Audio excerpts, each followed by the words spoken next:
Jesus talked about hell more than he talked about heaven. He talked about sin more than he talked about grace. And most churches have reversed that completely. Matthew 5:28. Jesus did not say sin begins with an action. He said, anyone who looks at a woman with lust has already committed adultery in his heart.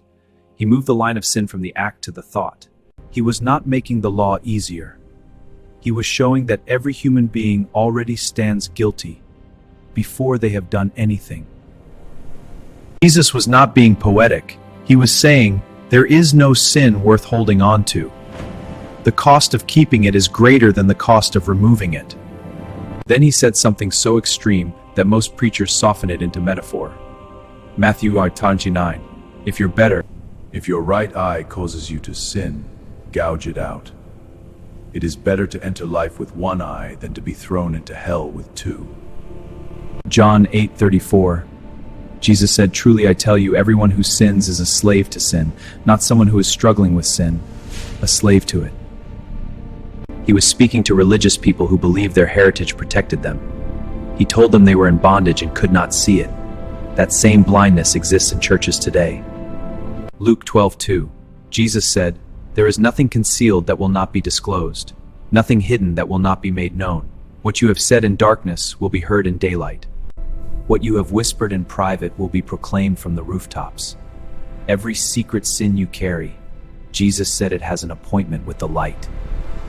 Small is the gate and narrow the road that leads to life, and only a few find it. Many of his own followers said are on the wrong road. He was speaking to the crowd who followed him. Many of his own followers, he said, are on the wrong road.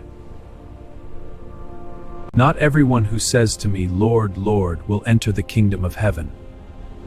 Many will say to me, Lord, Lord, did we not prophesy in your name?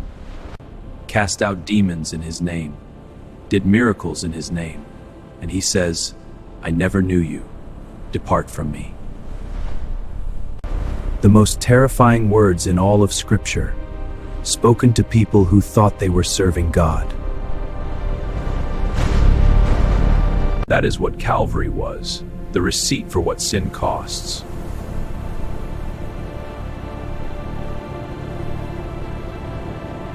Romans 6:23, the wages of sin is death, not sadness, not setback, not consequence, death, spiritual separation from God, permanent and total.